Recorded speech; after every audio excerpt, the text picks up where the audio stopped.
contarles un poquito cómo fue el trabajo que hicimos, ¿no? Nosotros visitamos en el marco del proyecto, tuvimos que armar, como contaba Alfredo al principio, armamos una metodología en donde diseñamos instrumentos específicos para ir a visitar a los productores y a los distintos agentes que participan. A muchos de ustedes los vimos en esas visitas que hicimos en el trabajo de campo, los vio Yamila, los vi yo o los vio Fernando, que hoy no está, pero también estuvo participando en el trabajo de campo. Los objetivos eran precisamente analizar 10 experiencias de esquemas de comercialización para la agricultura familiar, donde se incluían 4 casos de encadenamientos productivos y 6 de circuitos de comercialización. Los casos ya estaban previamente seleccionados en una etapa previa del proyecto. La idea era caracterizar cuantitativa y cualitativamente el desempeño de los productores. En el primer momento la idea era hacer una evaluación de desempeño, pero la verdad es que como no había una evaluación, una línea base, no había datos previos para poder trabajar con estos grupos, era muy difícil poder hacer una evaluación de desempeño sin que existiera esa información previa, con lo cual había que, en la mayor parte de los casos, recoger información de base directamente. La metodología fueron estudios de caso, vimos cada uno de los casos en profundidad, con tipo exploratorio, descriptivo. Trabajamos sobre 2 esferas, una analítica, que fue además recolectar información que ya estaba la información disponible de los casos que tenían una cierta información previa, donde ya estaban documentados, y después obviamente la etapa de la medición, que entraba el trabajo que nosotros organizamos. Lo hicimos a partir de 3 dimensiones, una dimensión económica, social y ambiental, y en cada una de las dimensiones planteamos una cantidad de preguntas interesantes, más o menos unas 40 preguntas en cada una de esas dimensiones, que se hicieron a los distintos participantes de cada uno de los casos. En cada uno de los casos vimos a los productores, a los consumidores, a los compradores, en el caso de los encadenamientos productivos, y también entrevistamos a miembros de la organización. Para cada uno de estos casos armamos encuestas, entrevistas semiestructuradas, con preguntas cerradas y preguntas abiertas. Los casos que vimos en lo que están viendo ahora son los encadenamientos productivos, los 4 casos de encadenamientos productivos. Bueno, no por orden de importancia, ¿no? Pero uno de los casos es el de la venta de cacao por Aprocafa a la Compañía Nacional de Chocolate Colombia. El otro es la venta de cacao orgánico de Acopagro Perú, una exportación directa. La venta de banano y jugos de fruta de Unaveni a varios municipios de Bolivia, que hoy escuchamos. La venta de carne fresca de cerdo por Caluprocer al Ministerio del Interior, que también los escuchamos anteriormente. Lo que están viendo en las 2 columnas son la cantidad de entrevistas que realizamos. La primera columna, 30 entrevistas, 61, 71, 24 son las que hicimos. El universo de productores es el universo aproximado, la cantidad de productores que tiene cada una de las experiencias, y digo aproximado porque una de las debilidades más importantes que encontramos fue que en muchos casos era muy difícil determinar cuántos productores integraban efectivamente cada uno de los casos al momento de realizar el estudio.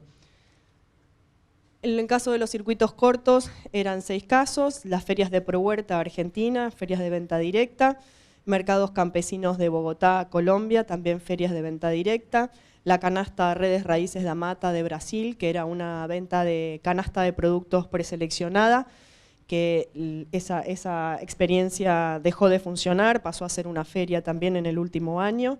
La Feria de Manos de la Tierra de La Plata, también feria de venta directa. La canasta comunitaria Utopía de Chimborazo en Ecuador, que es una canasta de productos que está organizada desde los consumidores, no desde los productores. Y las ferias de circuito corto en la región de Los Ríos de Chile, que vimos también antes la presentación. Lo mismo que antes, las entrevistas que están, la primera columna son la cantidad de entrevistas que hicimos, la segunda es la cantidad de productores. Un dato particular que llama mucho la atención cuando uno ve este cuadro es el caso de ferias de Prohuerta, ¿no? Que dice que son 2.8 millones, hicimos 100 entrevistas. El tema de ese particular es que es un programa nacional con una dimensión muy importante, y entonces en realidad ahí lo que hicimos fue trabajar con 5 casos. Hicimos una preselección al interior de ese mismo caso, seleccionamos 5 ferias y visitamos esas 5 ferias, que de todas maneras llevó, como verán, 100 entrevistas respecto del resto. Para poder hacer todo este trabajo, que nos llevó unos cuantos meses, obviamente lo hicimos en conjunto con el comité ejecutivo del proyecto y el equipo de Procesur, haciendo las propuestas, intercambiando la metodología, los materiales, los cuestionarios, la consultora que somos nosotros de la Universidad Nacional de Quilmes, donde participan Fernando Peirano, como les decía antes, yo y Yamila. El equipo de Procisur, que por supuesto es fundamental para hacer todo esto, no solo para organizar la gira, sino también para todo el trabajo logístico y de apoyo en el proyecto. Y el equipo país. Los equipos país eran equipos que se conformaron en cada uno de los países donde había una experiencia, que estaba integrado por un representante de la experiencia, un representante del punto focal, que en algunos casos eran los INIAS de cada uno de los países, y en los casos donde no había INIAS, representantes de los ICA, y un consultor de trabajo de campo, porque las entrevistas se hicieron personalmente, con lo cual tuvimos que ir personalmente a entrevistar a cada uno de los productores, y ese trabajo no lo podíamos hacer nosotros en términos de dimensiones, no nos iba a dar el tiempo para poder hacerlo, con lo cual también trabajamos coordinadamente con un consultor local para poder hacer las visitas. En total hicimos 492 entrevistas y 10 talleres de difusión de los resultados preliminares, que estos talleres fueron una especie similar a lo que estamos haciendo hoy. En cada uno de los países nos juntamos con los representantes de las experiencias y les mostramos los resultados que habíamos obtenido de ese trabajo, resultados preliminares, con el propósito de poder verificar que la información que habíamos recogido, porque como siempre es una muestra, era representativa, o por lo menos ellos sentían que fuera una versión representativa del trabajo de su experiencia. Lo que les voy a mostrar ahora es efectivamente una síntesis de ese trabajo, una síntesis muy corta, porque en realidad, como les dije, las entrevistas, los cuestionarios eran muy largos. De cada uno hicimos un informe final que cada una de las experiencias recibirá, y como dije antes, va a estar disponible al final en la etapa del proyecto para que todos lo puedan ver. Pero lo que resulta muy difícil también hacer, como ya vieron con los casos que presentamos hoy, como va a quedar claro a lo largo de los 2 días de trabajo y al final del proyecto también, son casos muy heterogéneos, porque en realidad trabajar con agricultura familiar, con productores familiares, son casos muy heterogéneos, con lo cual poder agrupar y poder sacar indicadores o conclusiones comunes que sean representativas para todos los casos es sumamente difícil. Sin embargo, intentamos hacer un análisis profundo y tratamos de sacar algunas conclusiones. Los puntos que vamos a marcar tienen que ver con ingresos, el papel de la demanda, la relación costo-beneficio, la generación de capacidades, triple impacto y la necesidad de una visión sistémica respecto de lo que estamos viendo. En tema de ingresos, la verdad es que cada uno de estos puntos, la utilidad mayor que nosotros entendemos que esto tiene, más allá del trabajo y, como mencionaba antes también, darle instrumentos a cada una de las experiencias de conocerse a sí mismo respecto de lo que hicieron y respecto de todo el camino que todavía les queda por recorrer, tiene también una incidencia mucho más desde el ámbito de la discusión de la política pública. Nuestra intención también es contribuir al proyecto para que el proyecto también sea un instrumento de política pública que pueda llegar a los distintos estados donde cada una de estas experiencias están, porque el propósito es, obviamente, poder fortalecer las herramientas que después los van a ayudar a ustedes desde las experiencias mismas a poder mejorar. En términos de ingresos, aproximadamente el 90% de los productores, como antes también se había señalado, encuentran que el primer canal de comercialización de sus productos son la experiencia en la que participan. Eso quiere decir que para los productores que participan de estas experiencias, estos canales, estos espacios, son lo más importante en términos de sus ingresos. También que el 46% de los ingresos de los productores familiares proviene de estos circuitos especialmente construidos. Acá hay una diferencia importante entre lo que son circuitos cortos, o lo que son las ferias y los encadenamientos. Lo que vemos ahí en el gráfico de aquel lado es la proporción de los ingresos obtenidos a través de la experiencia. Más del 51% de los productores, el 57% de los productores que participan en encadenamientos productivos indica que más del 51% de sus ingresos viene de ahí, es decir, que para quienes participan en encadenamientos productivos incluso la experiencia es mucho más importante que aquellos que participan de ferias, y posiblemente tenga que ver con que los que participan de ferias tienen tal vez más a la mano las posibilidades de poder colocar sus productos en otros lugares o incluso en sus propios lugares, pero esto es simplemente una especulación a raíz de la información que capturamos. El punto para esto es decir, obviamente, que la demanda, como también nos decía Alejandro antes, la demanda es un punto clave para las experiencias. Justamente, teniendo en cuenta el papel que cumple la demanda, las problemáticas identificadas en estos casos que nosotros vimos tienen que ver, por un lado, con la insuficiencia y la volatilidad. En algunos lados no hay una demanda suficiente para absorber la cantidad de producción que tienen los productores. Por otro lado, la volatilidad, en el sentido de que en determinadas épocas del año tienen una mayor cantidad de demanda y en otras épocas no. Por otro lado, el tema de que para algunos productores pocos productores son los que pueden o quieren acceder a mercados regionales o internacionales. Y en este sentido destacamos esta idea de pueden o quieren, porque en realidad muchos de los productores están organizándose y quieren acceder a estos mercados, pero en muchos otros casos no es la intención de estos productores, no es la intención de la agricultura familiar justamente acceder a esos mercados internacionales, sino encontrar mejores condiciones de venta de sus productos. Y es válida cualquiera de las dos miradas.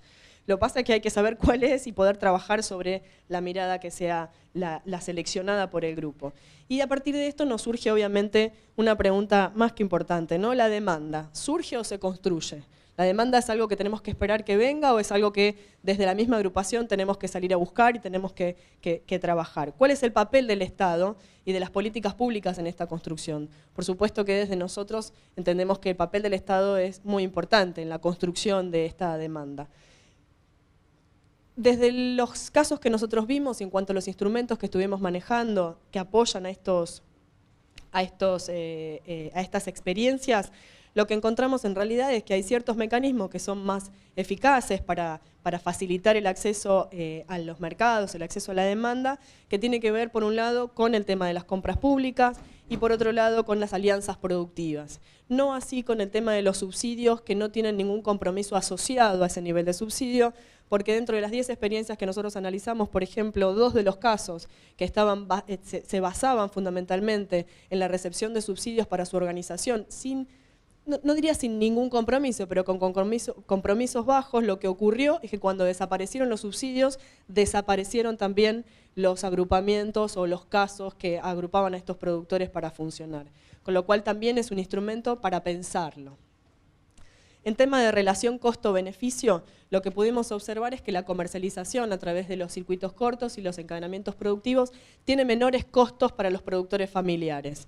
El 60% de todos los productores entrevistados destaca que efectivamente los costos que tienen que ver con la distribución, la logística y los financieros, cuando venden a través de las experiencias en relación con vender a través de otros mercados, son menores. Y eso, por supuesto, redunda también en un mayor ingreso de estos productores, porque la diferencia de eso está, obviamente, en los intermediarios que estamos eliminando en el medio. No solamente la relación costo-beneficio se centra en los ingresos que reciben los productores, sino que en realidad también la participación de en estas experiencias va más allá y para muchos es justamente esta segunda parte, lo más interesante también de estos agrupamientos, en donde los productores encuentran que agruparse y formar parte de las experiencias también les reporta beneficios para su familia. Como pueden ver ahí, el 95% de los productores entiende que haber participado de la organización de estas experiencias fue muy beneficioso para su familia. Es decir, que no solamente se observa un beneficio para la producción, lo cual es bueno y es lo que se busca, y mayores ingresos, sino que también formar parte de estas experiencias les devuelve a los productores desde otro lugar un beneficio mucho mayor. La limitación generalizada que también encontramos, así como vemos las partes positivas, también tenemos que mirar qué es lo que nos falta del otro lado, es que en la mayor parte de los casos no hay registros. Todos estos datos, o la mayor parte de los datos, bueno, la mayor parte no, todos los datos que nosotros recogimos y que estamos compartiendo ahora son algo así como declaraciones juradas. En realidad les preguntamos a los productores y los productores devolvieron un dato, que normalmente no lo tenían registrado en ningún lado, o lo tenían registrado en su cabeza, digamos, ¿no? Lo cual no significa que esté mal, pero no hay un registro sistemático de cómo es la evolución de los costos. En el caso de las cooperativas lo puede haber, por supuesto que más, porque las cooperativas, además de estar formalizadas, tienen que rendir cuentas, tienen que presentar ante las inspecciones, tienen que mostrar, pero eso puede ser por el lado de la cooperativa. En el caso del productor que participa de la cooperativa, el productor en sí mismo mucha idea no tiene de cuáles son esos costos. Además de los beneficios en términos generales, lo que también podemos observar es que los casos que analizamos, y a partir de esos casos podemos decir también que las experiencias de los productores familiares generan capacidades en términos generales, generan capacidades por el lado de la asistencia técnica. La mayor parte de estos esquemas ha recibido apoyo técnico. En la mayor parte de los casos, los productores sostienen que ese apoyo lo reciben desde la misma experiencia en la que participan. En algunos casos eso es así, pero en otros casos esto se da, esa sensación que tienen los productores de que reciben esa asistencia de la experiencia en la que están participando, en realidad se mezcla de alguna manera con la ligazón que hacen los productores respecto de las instituciones de investigación que los acompañan. En el caso del INTA, por ejemplo, en Argentina, muchos de los productores decían que sí, que recibían la asistencia técnica desde la feria, ¿no? Entonces cuando íbamos y le preguntábamos, pero la feria contrata, le preguntábamos después a la parte de la organización, ¿la feria contrata técnicos para...? No, son los técnicos del INTA. Los productores los sienten tan propios en parte de la organización que ya no los consideran como un técnico externo, no los consideran como una institución, sino que los consideran como parte de su propia organización. En esto es lo que decía Alejandro, ¿no? El técnico que asiste a la agricultura familiar, a la producción familiar, tiene que ser un técnico especial. Y es un técnico tan especial, que está tan comprometido, que hasta los productores lo sienten como que no es el técnico, ¿no? Es un compañero más. Pero esto también demuestra, por lo tanto, que todos estos productores que participan de estos agrupamientos se beneficiaron más allá de los beneficios tangibles que mencionábamos antes. Se beneficiaron en términos de capacitación. Todos se han capacitado, han sido capacitados. En términos más general, podríamos hablar que se produjo en cada uno de los casos un triple impacto que tiene que ver con lo económico, con lo social y con lo ambiental. ¿En qué sentido? En que todos estos productores consiguieron mejores condiciones de trabajo. En todos los casos se fortaleció la motivación a participar de estas experiencias, a participar de la producción también.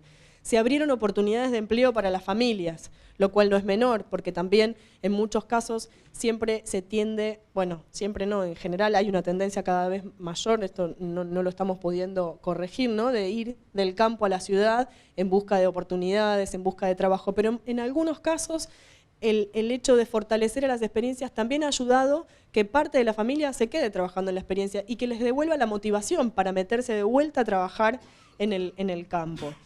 Se generó un mayor compromiso de los productores con el entorno, o sea, empezaron a darse cuenta que juntos tienen que trabajar y que existe el otro, y que el otro tiene los mismos problemas que él, que le pasa lo mismo y que por lo tanto en conjunto tal vez pueden ayudarse mejor. También en varios casos accedió a la educación formal, y esto es muy importante para la renovación generacional, pero no solamente para eso, sino que también para los hijos de los productores, también hay que evaluar la posibilidad de que los hijos de los productores vayan a formarse y vuelvan a la experiencia a ocupar otro lugar diferente, tal vez no el lugar del productor, pero sí, como presentaban los compañeros de Caluprocer, a lo mejor a trabajar desde la organización, que es donde también se necesita formar gente y volver a trabajar. Entonces, también es importante entender que las experiencias, la organización de las experiencias puede ayudar a esta cuestión del acceso a la educación formal. Y obviamente en muchos casos también nos mencionaron como un beneficio obtenido a partir de formar parte de la experiencia la movilidad social. Por último, entendemos que todo esto tiene lugar y es necesario para poder mejorarlo, tener en cuenta una visión sistémica del proceso y no solamente qué es lo que le pasa a los productores, qué es lo que le pasa a la demanda, qué es lo que le pasa a la oferta, sino entender que formamos parte de un sistema y como parte de ese sistema, en realidad hay algunos puntos en los que se podría trabajar para mejorar estas condiciones. Uno de ellos tiene que ver con la coordinación entre los organismos ejecutores de las políticas públicas, los organismos de las experiencias, de los grupos de productores y también con el trabajo entre la organización y la experiencia en función de la independencia de los subsidios que se recibe de la política pública, para poder crecer y que ya no sean más dependientes de estos espacios. El segundo punto tiene que ver con la asociación. Diseñar instrumentos que impulsen y faciliten la asociación entre los productores. En muchos casos lo que nos planteaban como un problema era que los productores no querían asociarse, porque habían tenido tantas experiencias malas y fallidas en términos de asociación, que la verdad que cuando aparecía alguien y le decía que había que asociarse para poder seguir creciendo, ahí ya se desarmaba toda posibilidad de poder seguir avanzando en algo. La verdad es que está más que bien poder difundir estos ejemplos en donde la asociación fue la clave para que puedan salir adelante, porque en realidad sin asociación es muy difícil en algunas etapas poder seguir avanzando. La asociación entre los productores es muy importante y desde el Estado, desde lo público, poder avanzar en el tema de las alianzas productivas, las organizaciones de los consumidores y los instrumentos que faciliten esa asociación también es muy importante. En tercer lugar, un Estado activo. Necesitamos tener un Estado activo para la creación de mercados, como ya lo veníamos diciendo antes, para apoyar la renovación generacional en términos de políticas públicas y también para la generación de tecnología. En muchos de estos casos, principalmente en los que son encadenamientos productivos, pero también en los que hacen horticultura, en los que son ferias, el desarrollo de tecnologías apropiadas para la agricultura familiar es muy escaso, es menor, por lo tanto se necesita más apoyo para poder seguir desarrollando tecnologías que estén adaptadas a las dimensiones de estos productores. El cuarto punto tiene que ver con la investigación y en este caso es apoyar obviamente el desarrollo de líneas de investigación acordes a las necesidades de la agricultura familiar para generar innovaciones, también para generar nuevos productos, nuevos procesos, nuevas formas de organización, de comercialización del mercado, no quedarnos solamente en las típicas innovaciones de tecnología, ¿no? Y el último punto sobre la infraestructura. Vimos en el caso, nos mostraban los compañeros de Bolivia, vimos que a pesar de que hubo muchos avances en la región y muchas cosas, todavía siguen teniendo muchos problemas de infraestructura, principalmente cuando las organizaciones se encuentran hacia el interior, alejadas de las grandes ciudades. El transporte, cómo llegar, las carreteras, es muy difícil. Entonces ahí necesariamente también necesitamos el apoyo del Estado para poder adecuar la infraestructura vial y tecnológica. En términos generales, como les decía antes, el trabajo que hicimos es muchísimo más amplio. La idea era poder mostrarles un recorte que pudiera servirles o tener en términos generales una identificación de aquellos problemas y aquellos logros también que se consiguen a partir del trabajo que ustedes saben más que nosotros, que están realizando diariamente. Gracias.